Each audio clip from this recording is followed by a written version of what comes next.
Ich würde gerne über zwei Linien sprechen. So I'd like to talk about two lines of thought that I've seen emerging in the talks that we've heard here, all part of the concept of designing the self. On the one hand, whether we're not talking about a long line of reflexive narcissism, closing the self by opening the self, that sort of thing.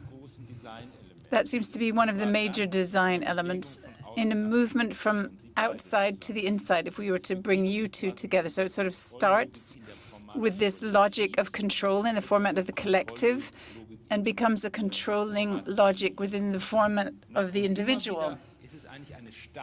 And it's almost a logic of taking it to the next level, but in a narcissistic way. So you close yourself by opening. And then you have a very different concept of the interaction in the sense of opening the self, a sort of a mental design of opening the self, which is a very different school of thought. And this was also there when we're opening to objects again. The narcissistic logic is something that has to be broken towards objects or towards interaction as a sort of forming dimension of human activity. So that means we've got two main lines that I'm seeing here in terms of designing the self. And they are linked. Indeed, they are linked. My question is, do you agree with this sort of way of describing the lectures we've heard? Yeah, well, it sounds good anyway. Although I have to say, I don't see where the narcissism is with my collective artists, and that's perhaps part of why I think they're so interesting. They're still thinking collectively in terms of community. The whole idea of discipline and control that was so explicitly spelt out without any concerns. You know, this idea that control is self-control for the group, for the collective. And that has a very different position and situation than we would have today. You know, we can learn a great deal from Boris Groys. You can learn a lot. And it's a very sort of obvious, open way. They're not hiding this. It's not covert. So do you see a connection between the two of you? The collective logic that you're talking about in inter-S, a sort of self-awareness in the type of contact from one to the other. But I think we should include another category, and that's the category of freedom. Mm-hmm.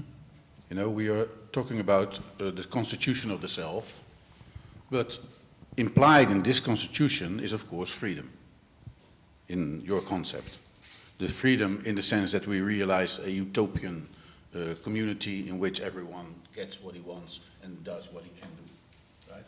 So if freedom is the crucial concept, then it means that in your presentation, freedom must be somewhere. And in your presentation as well. I think in your presentation it's quite clear. The possibility to consume is at the very same moment the possibility to control, right? So when Deleuze, in this little essay, writes that we are beyond disciplinary, we are beyond the drill, right? And we are in a situation that the media, and in using the media we are controlled. I think we are already one step further in the sense that the freedom to consume everything which is there is the experience of freedom, is the experience of the subjectivity. But the very implication of this consumption is that you are controlled every moment you put a piece of plastic into a hole in the wall or somewhere else, right? So how does it fit together? The experience of freedom in the absolute awareness, or at least in our generation, the absolute awareness of being controlled. My daughter, the kids that I work with, they don't have the sense of being controlled. They have the sense of wanting to be more free than they are already. So there is something where freedom and control is more intricately connected than the way in our postmodern, whatever modern perspective, is realized. So it's a different freedom. Wie ist das? Was würden Sie dazu sagen? What about you? I think that's a very interesting point. What would you say about that? Especially since you said that this change of self-presentation is something I would say very soberly has to do with the changing of the labor market from a demand market to a supply market. Basically, if we're offering a potential to work, to that extent, we have to be identified. If there's just a demand for labor and we find ourselves in a modus of indifference and allow them to use us, then we don't have to identify ourselves. Well, perhaps there are two things that we could say in terms of this new aspect of freedom, perhaps since the 80s, and how it is linked, control and freedom. On the other hand, what I was saying, and you referred to this, Mr. Bude, as well, the economization of the social, as it's sometimes said. Ullrich talks about this when he talks about the corporate self, the entrepreneurial self, that the use of work is seen as your human capital, and that everyone must ensure that this human capital is represented and staged as much as possible. On the other hand, perhaps there are two concepts that I could mention here that refer to this power that I've referred to, the concept of risk and of precaution, or taking care in the future of something, a precautionary approach. I think it's something that's very definitive in our culture. If you think about it, if you were diagnosed with cancer 30 years ago, that was the end. But if you get breast cancer as a woman or colon cancer, everybody says, well, why didn't you get screened? So suddenly you didn't prevent it. The individual was responsible for precautionary treatment and getting screened. So these are two important aspects to see that what seems to be freedom, or even is freedom, a stabilization of empowering the self on the one hand, but on the other hand, it's something closely linked to fears and plays with that. Mr. Bude, I think you've engaged with this concept yourself, the whole question of risk and taking precautions trigger fears that you have to then respond to. In my case, if you're talking about preventative medicine, if you talk about, risk pregnancy, any woman who's over 35 is a geriatric mother and is therefore in danger. These are very new categories that you didn't used to have 30 years ago. Can I make a suggestion? Because this is exactly the point where control and freedom meet. The moment that I have the possibility to control my own life in self-medication, for instance. I gave a lecture to top managers, and I said, well, we went to the priest first, and then we went to the psychiatrist. And where do you go? And they all said, Google. Self-medication. That's the first thing that you do. You check out whether you can handle it yourself. So there is something where control, internalized control and freedom is connected in exactly this way of getting into the system and profiling yourself in the system. Kann man das auch am selben Gedankengang noch mal? Well, just to take this thought one step further, the whole concept of professionalization that I think is quite a key one as an objective of the consumer culture of recent decades as well. All situations, all activities can be experienced more professionally. So on the one hand, there's a freedom there. You can take precautionary measures. Perhaps you can prevent bad things from happening. You can become so strong that freedoms arise, but also new fears. And there's these forms of control. And I think that we've definitely got this connection here, and the consumer culture is perhaps so successful because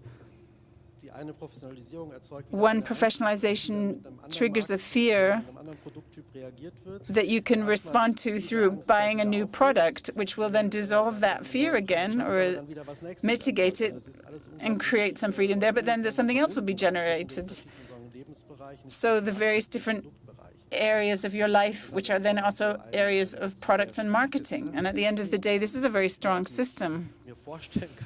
When we're at the moment, I simply cannot imagine how you can escape from this logic or go beyond it.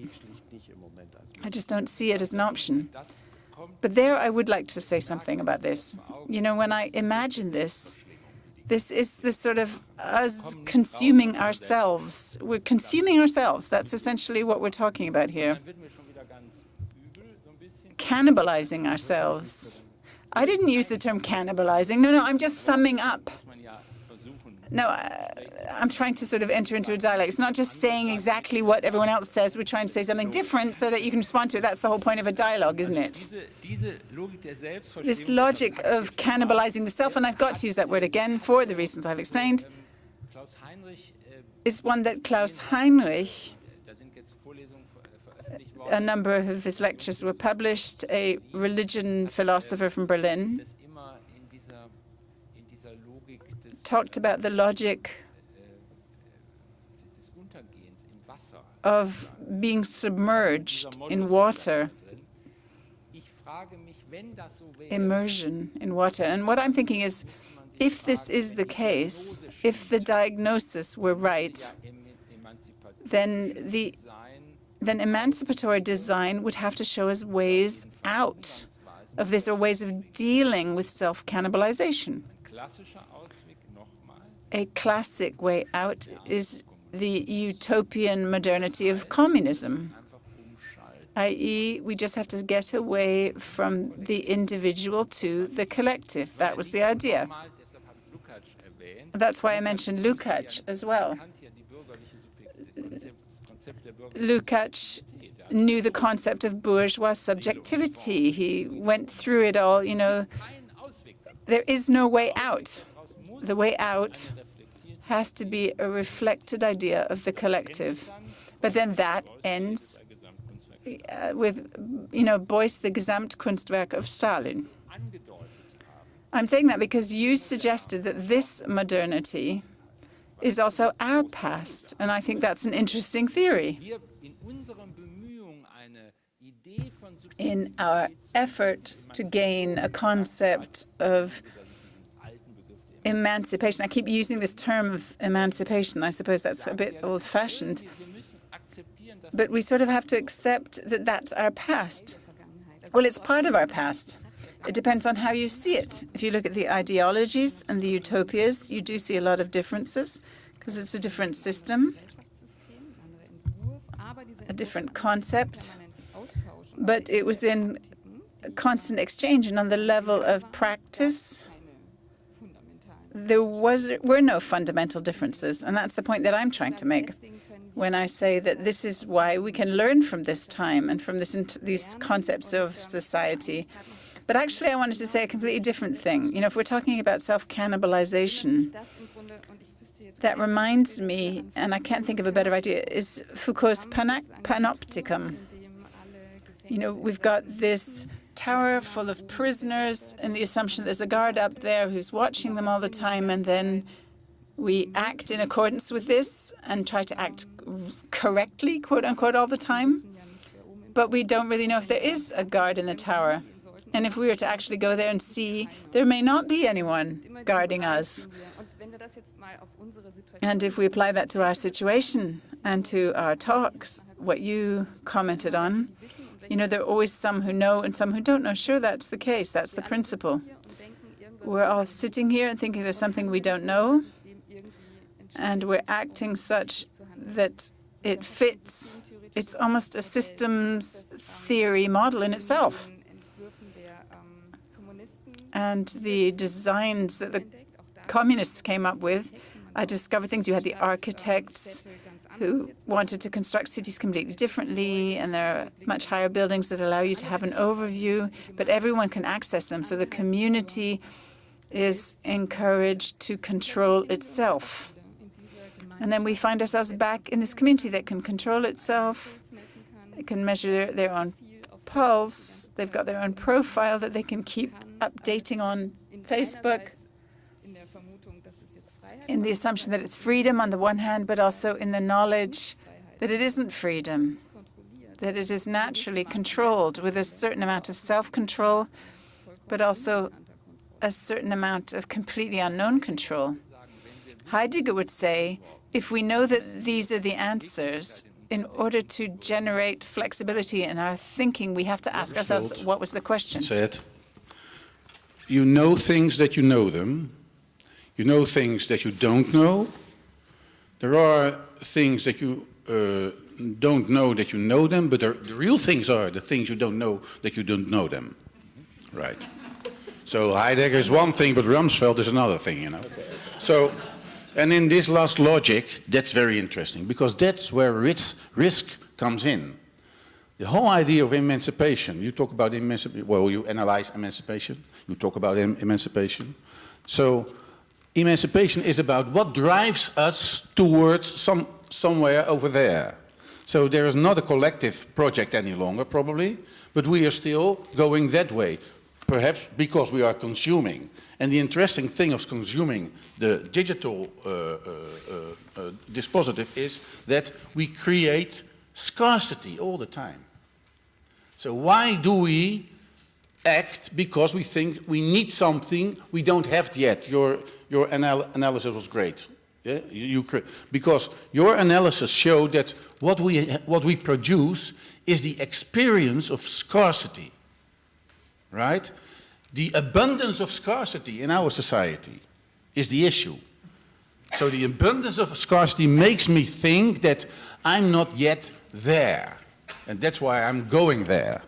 But this is a fragmented, not a collective project. It's a fragmented project. And my question always is, how can you totalize this project on a contextual basis on very, like Lyotard said, the small narratives, not the big narrative. Was die Frage war. Also die Frage war vielleicht doch nochmal, wie man den Zusammenhang von Individuum und Gesellschaft denkt. The question was how we can see the connection between individual and society, and to come back to your lead into this debate, the collective and the individual. What's interesting is that in lots of different areas that you can analyze, you know, the things that I've been interested in, reproductive medicine and data generation, you've got the same structure twice, that technologies, which in the first half of the 20th century were used for entire populations, are now used in the same way, but they are used without the concept of population being used. If you go to a sperm bank now, the sperm donors are classified into 30 different categories. You have to have a, you know, high-performance athlete who can cook well and who can play piano and all the rest of it. You know what I mean? So it's a eugenistic approach for reproduction, but there's no population anymore. They're just individual couples. And the same in the digitized culture. If you look at 1984 by George Orwell, which isn't a particularly, or if you compare it with The Circle, Eggers, not so successful, but interesting, you'll see the same relationship between a surplus of information and control, but there is no state. So what we have to ask ourselves here is, where is the collective? Where is the population? And where is the institution that governs here? And it's interesting that both Facebook and Twitter have female vice presidents who used to work in the U.S. administration. Sheryl Sandberg in Facebook and the vice president of Twitter used to be consultants in the U.S. administration. So it's kind of interesting to think about who is the government, who's interested in populations. Perhaps it's the major internet companies. Since we don't have much time, let me come back to this motive of having no way out in the world.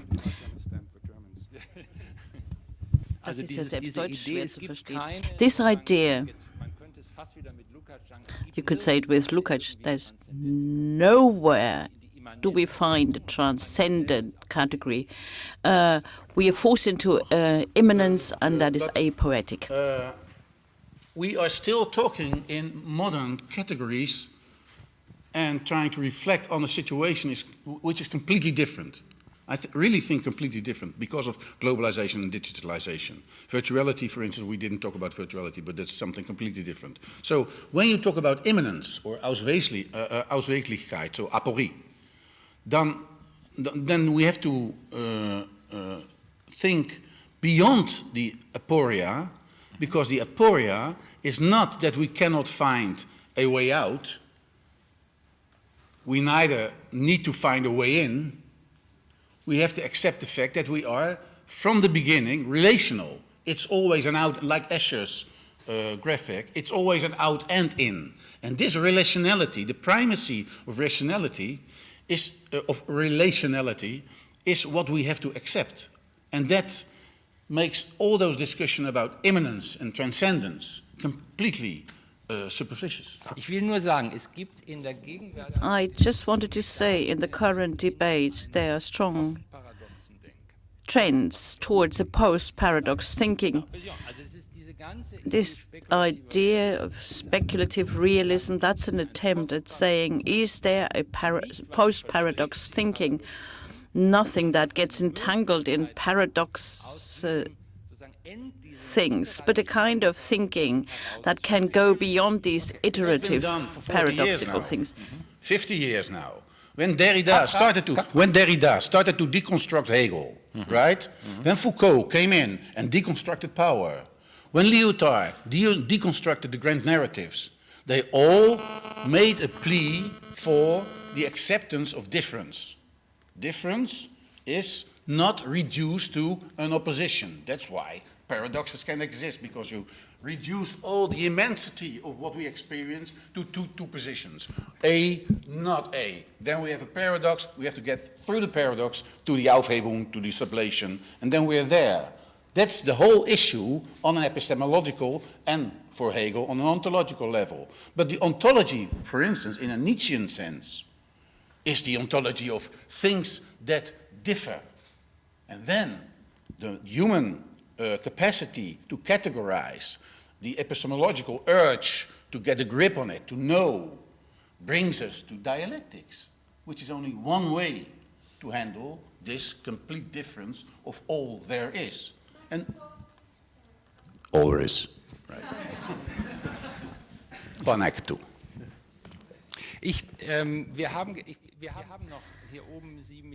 We have 7 minutes still here on stage. Yes, still 7 minutes. And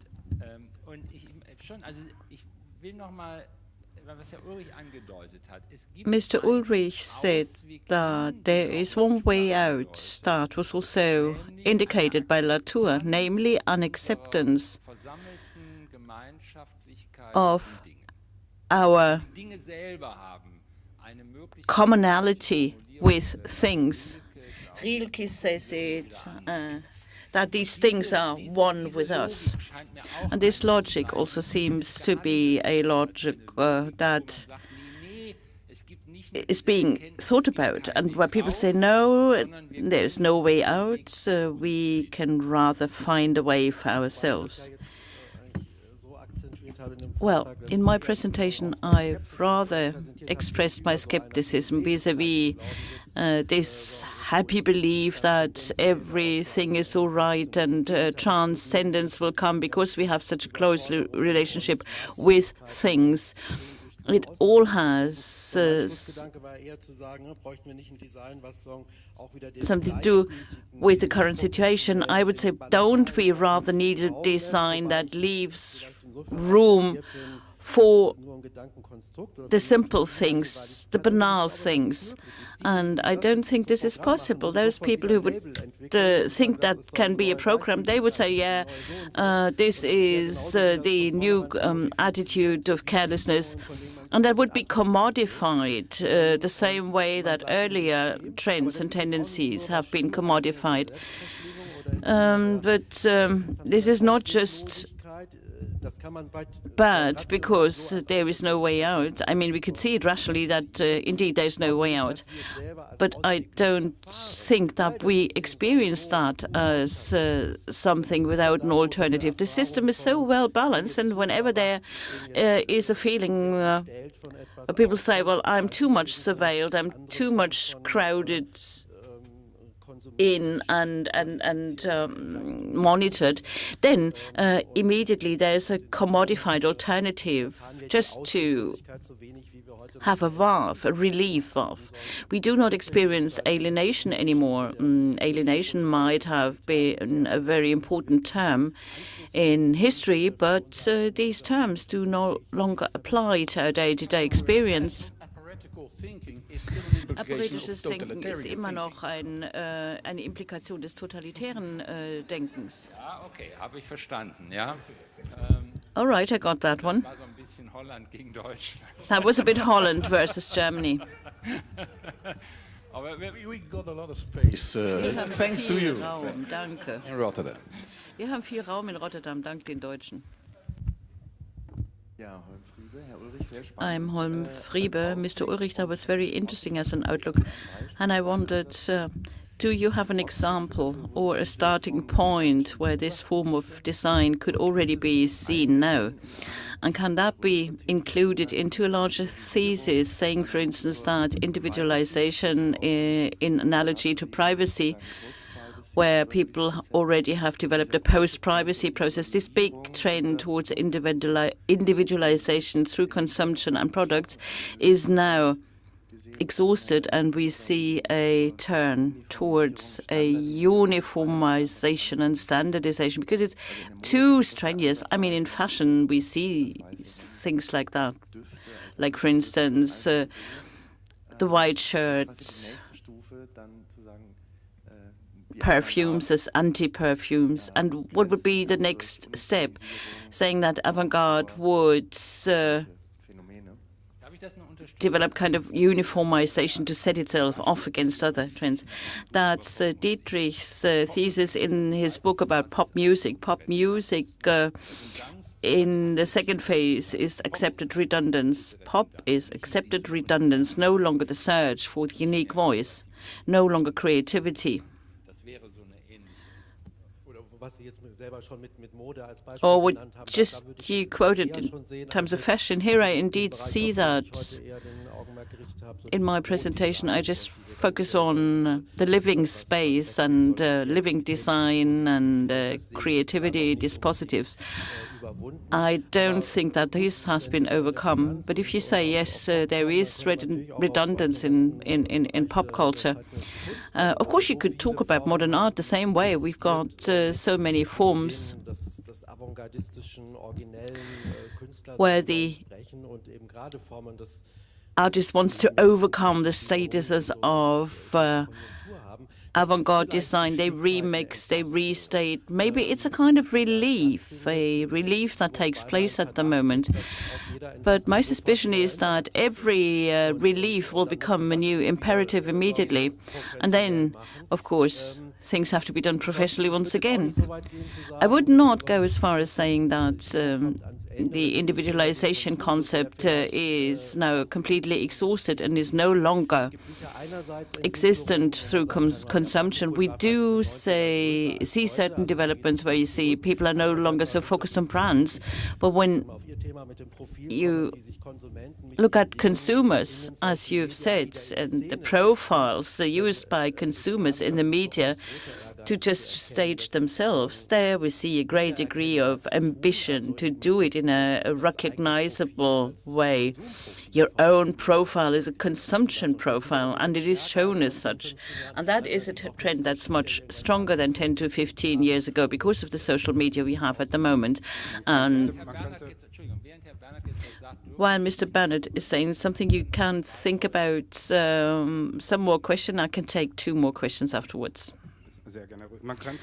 Thank you. The Internet of Things could be mentioned, and we could relate that to the erratic patina of the manufactum stuff, nonsense.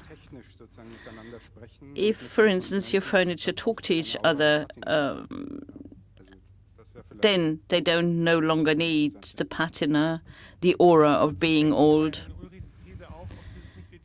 Now, the question just is, haven't we gone through this historical phase? I mean, how about the Bauhaus, the new Neue Sachlichkeit? I mean, this differentiation in consumption society used to exist before. Wasn't that also an attempt that was commodified? Yes. When you look at Deutsche Werkbund and its primary objectives, it was set up also in order to create a relief for over-codified products that were created in the beginning of the 19th century. But then there was this dualism between the genuine and the fake, the imagined. And I think that's a discussion we need not repeat. We wouldn't say that the products are lies or manipulations. They're just fictions, and how much fiction, what kind of fiction do we want to have? And what emotions do we want to have evoked on the basis of fiction, or what are the emotions we wouldn't want to relive? Here, maybe we have to use the instruments of theatre and film critique for literature, instead of just using the simple true and false dualism. Call it not fiction, but virtualities. A virtuality is something different. Fiction is the old discourse. The virtuality also has the virtue, the thing that gives me the opportunity to develop myself. So it's more than a fiction. That's old talk. Virtual reality is more as fiction, ja, aber die ganzen alltäglichen Produkte. Yeah, yes, but the day-to-day material products, they have a fictional connotation. Again, Germany, Holland. 1-1. The score is 1-1. I do not agree, but anyhow. Well, we will play a little longer and find out who's the winner. And Bernhard Stein, I'd like to summarize. I've tried to listen very carefully, and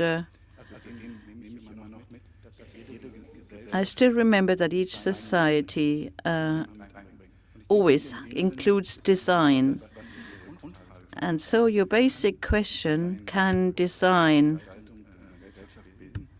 form a society? I would say yes, and that is what design is doing.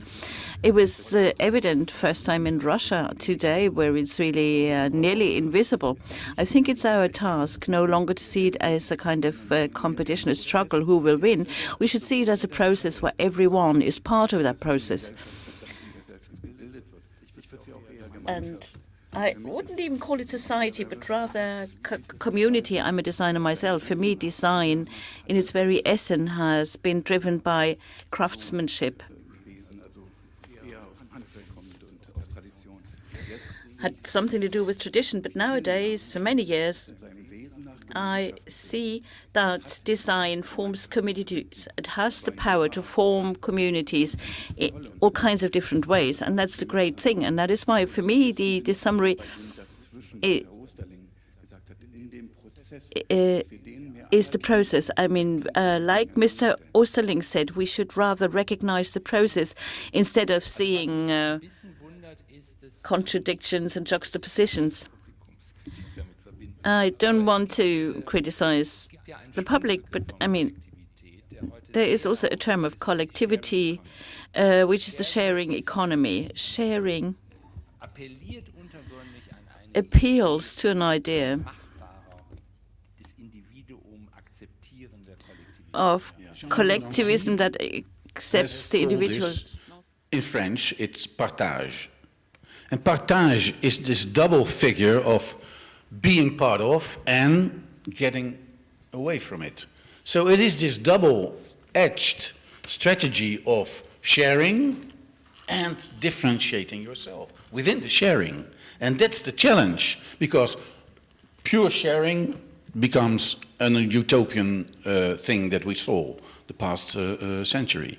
And only making difference is the fragmentation that we experience now. So sharing is a good concept, and perhaps craftsmanship is even better, because the sharing has to have a physical, social, and a mental part as well.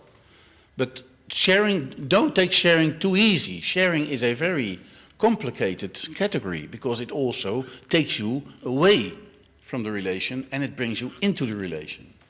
Aber Sharing heißt doch in unserer Gegenwart meistens nicht. But sharing in our modern times does not mean that non-economic fields have a social connotation, but rather the other way around.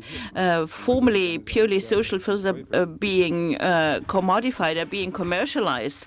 So instead of sharing, I would say schert euch zum Teufel, which means just the opposite, go away. So this platform capitalism is a major strategy of lowering the price for simple You start to services. cooperate once there's a risk that you fall down. And you hope that the other one falls down the other way, so you stand up together.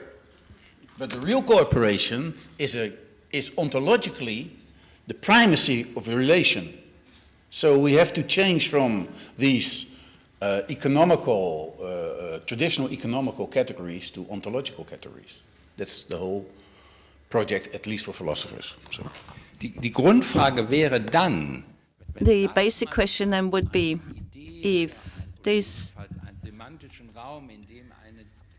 is seen as a semantic space within which we could have a design development that is of normative interest, then we would have to ask ourselves, how do these beautiful thoughts materialize? Is there anything outside the concept where we can see it? Because we just concluded that action and reflection are completely internalized. So there is nothing out there as it is.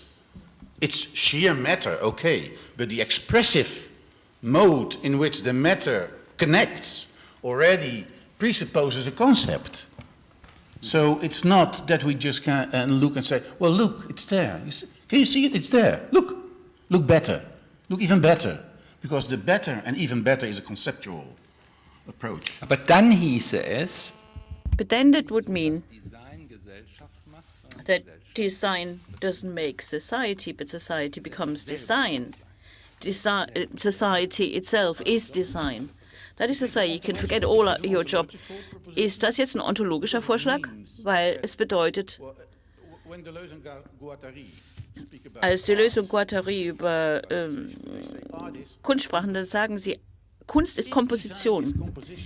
Wenn Design Komposition ist, dann im bioevolutionären Sinne ist alles, was überlebt, designt. Richtig? Per Definition.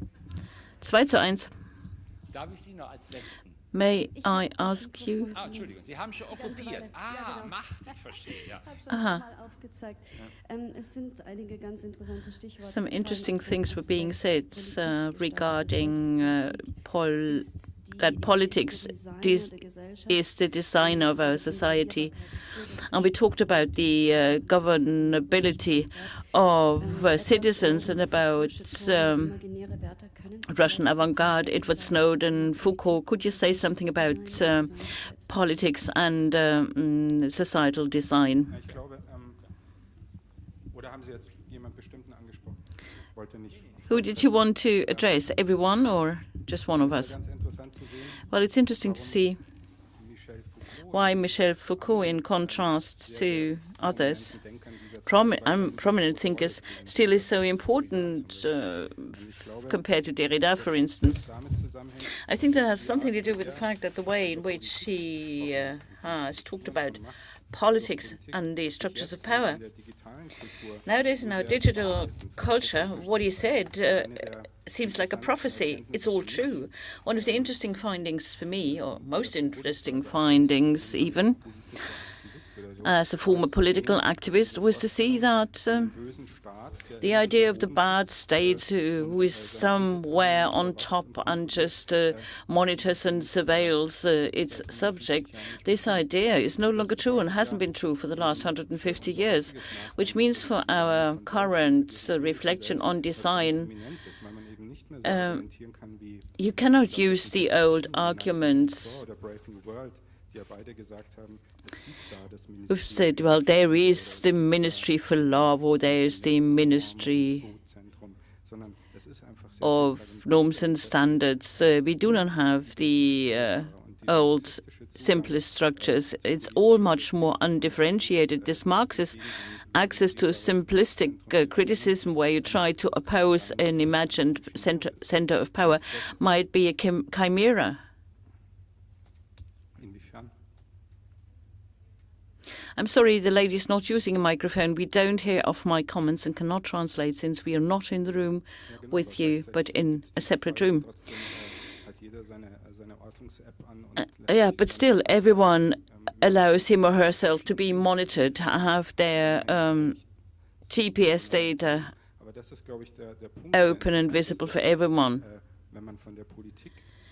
When we talk about the policy of self, we don't talk about a state authority that monitors everything. We have to think about the social network. Are they a kind of government? Or is a corporation like Red Bull, who meanwhile does not just advertise drinks, but has publishing houses and a TV station, has created a whole infrastructure to determine the world? Aren't these structures that take over government power? Observation. Because apart from the fact that we can differentiate politics in le politique, la politique, micropolitics, macropolitics, archepolitics, postpolitics, Zizek, Balibar, they all did it. But the interesting thing is the following. I'm asked to give lectures and seminars to the top of departments in Holland, the political power, right? Why do they ask me to come? It's not my real non-provocative attitude. That must be something else. Why they ask me is because they don't know what they can do in present times. They lay down the question, what is our role nowadays? Because when there's a table in urban politics, for instance, and there's an entrepreneur, and there's someone from the communities, and some other people, and there's someone from the governmental authorities. Everybody's looking at the guy or the woman, and they say, well, you haven't got the money to back me up. You haven't got the expertise. Why are you here? So that's the real problem. They have no design. And they come to thinkers, philosophers, designers, architects to tell them how do you design? That's really one of the most prominent questions that they have. They don't know any longer how they can be reliable. How can they make the electorate believe that they really are in place and in charge? So that's the reason why we should really develop those stories for them to think that they can redesign themselves. Ich will nur, es gibt einen Satz der letzten Jahre, der There is one political sentence which had enormous economic consequence, and it was just one single sentence which within 45 hours brought about a dramatic change of the international financial market. This sentence was, we protect the euro, whatever it takes, believe me, it will be enough. This one single sentence said, in accordance with all EU heads of government, has brought about a total change of the financial market within 45 hours. I don't believe that politicians no longer have power. If